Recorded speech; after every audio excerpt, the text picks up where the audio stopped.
Aujourd'hui, nous allons créer notre propre application pour mieux nous organiser au quotidien. D'abord, il faut créer un nouveau fichier de script d'application et lui donner un nom.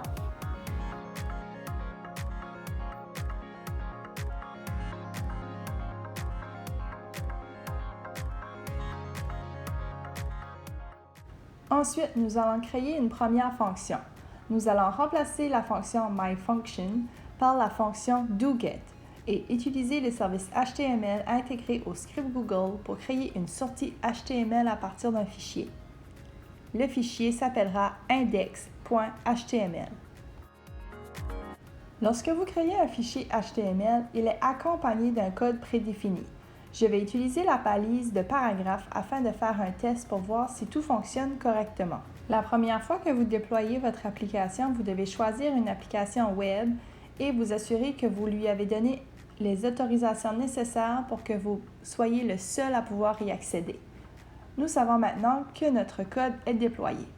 Pour cette mise en page, nous devons faire 5 étapes. Tout d'abord, nous allons mettre un titre à notre application, puis nous allons utiliser 3 champs de saisie. Un pour le sujet, un pour la date d'échéance et un pour la description de la tâche. Ensuite, nous aurons un bouton pour soumettre le tout.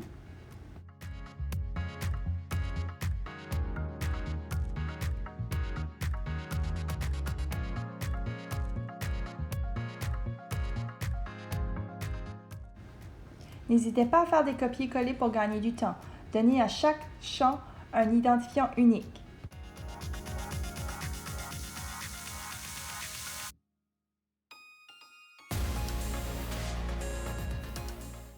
Vous pouvez en apprendre beaucoup plus sur le code HTML et les styles CSS sur le site weschools.com.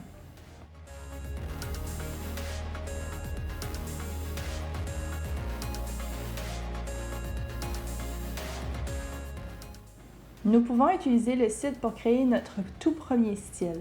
Les styles doivent toujours être placés dans la balise en tête de notre code en utilisant la balise style.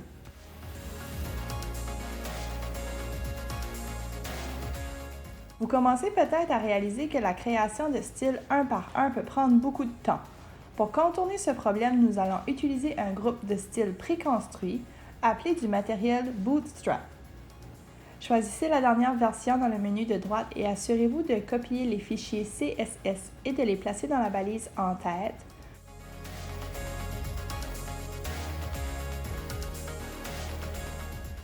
Ainsi que de copier les liens JavaScript et de les placer dans la balise core.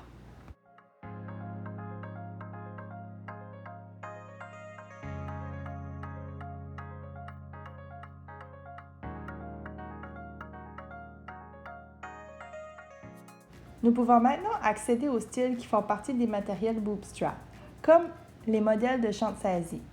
Choisissez le style que vous préférez. J'aime cette entrée de matériel, donc je vais copier ce code. Collez le code où vous voulez qu'il apparaisse sur votre site et assurez-vous de le mettre à jour avec vos propres identifiants et étiquettes.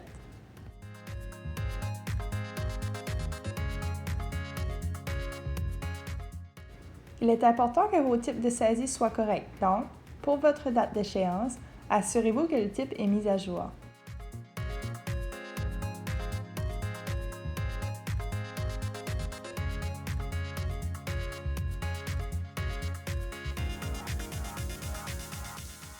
Nous pouvons également ajouter un style de connecteur à ce code pour résoudre certains problèmes d'espacement.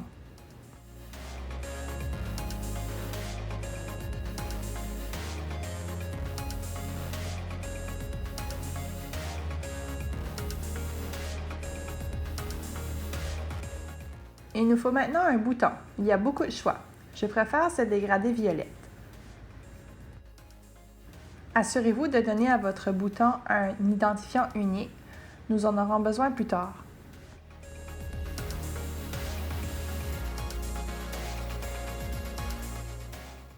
Nous allons maintenant devoir écrire notre propre code JavaScript pour nous assurer que tout ce que nous mettons dans ces champs de saisie sera transféré pour être enregistré dans une feuille de calcul Google. Assurez-vous que votre JavaScript se retrouve dans la balise de script.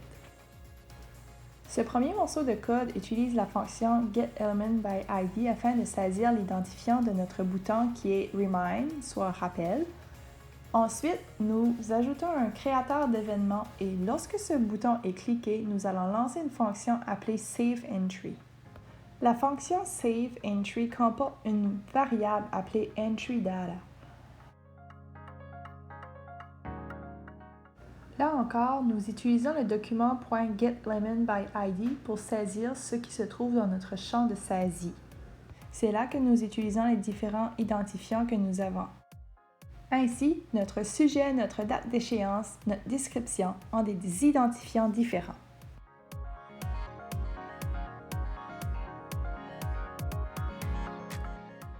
Cette fonction a créé un tableau de valeurs que l'on peut maintenant envoyer à la fin de l'application. Pour envoyer ces données en arrière-plan, nous devons appeler une fonction de script Google. Nous allons nommer cette fonction userClick et ensuite nous allons envoyer notre variable entry_data par cette fonction. Puisque nous avons appelé cette fonction userClick depuis le début, nous devons maintenant l'intégrer dans notre fichier code.gs.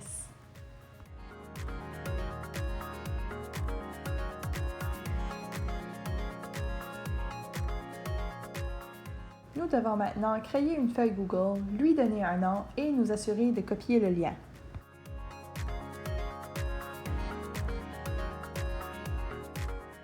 Vous devez créer des variables pour votre URL de votre feuille de calcul, puis ouvrir cette URL et créer également une variable pour votre feuille de calcul. La feuille de calcul est le nom de l'onglet de la feuille sur laquelle vous travaillez actuellement. Dans ce cas, elle s'appelle feuille 1.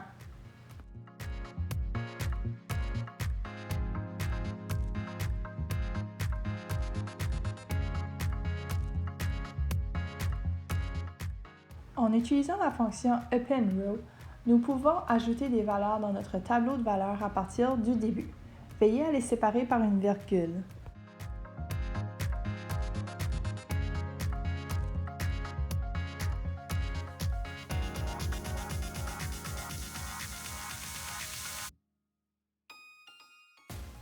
Avant de pouvoir déployer cette fonction, nous devons d'abord l'exécuter et lui donner l'autorisation d'utiliser Google Sheet. L'application Google Now permet de tester l'enregistrement des données dans notre feuille de calcul. Et ça marche! Nous devons encore apporter une modification à notre interface. Lorsque nous cliquons sur le bouton « Rappelle-moi », les valeurs restent bloquées dans les champs. Pour résoudre ce problème, nous allons copier-coller les documents getElementById et laisser une chaîne vide à cet endroit. De cette façon, après avoir appuyé sur la fonction Save Entry, tout ce qui se trouve dans ce champ sera annulé.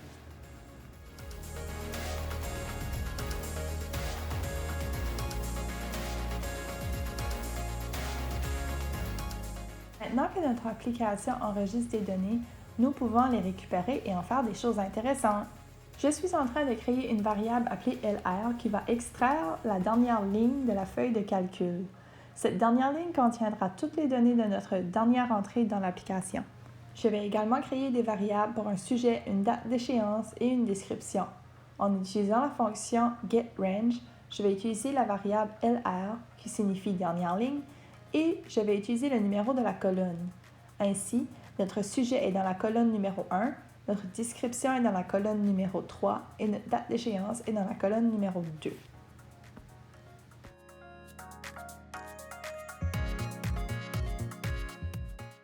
Maintenant que nous pouvons extraire ces informations de notre feuille de calcul, nous pouvons faire des choses sympas comme envoyer un courriel ou créer un calendrier des événements. Tout d'abord, je vais utiliser l'application Gmail pour m'envoyer un courriel. Vous devez d'abord ajouter l'adresse électronique à laquelle vous voulez que le courriel soit envoyé. Indiquez l'objet du courriel, ajoutez une virgule et ce qui devra être écrit dans le corps du courriel. Vous pouvez voir ici que j'utilise la concaténation pour mettre du texte autour des valeurs qui sortent de notre feuille de calcul. Pour en savoir plus sur cette étape, vous pouvez visiter weschool.com ou faire une recherche rapide sur Google.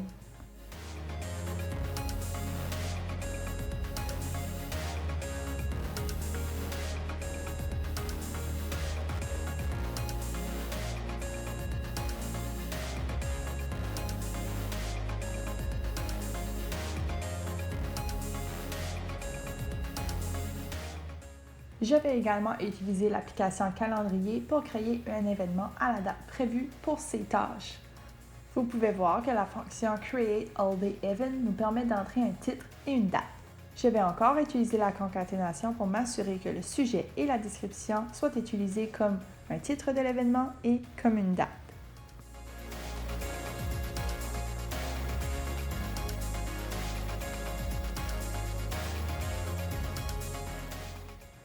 Avant de pouvoir déployer cette application, nous devons relancer la fonction UserClick et nous assurer que nous autorisons toutes les permissions. C'est sécuritaire d'autoriser ces permissions car seul votre compte peut accéder à ces informations.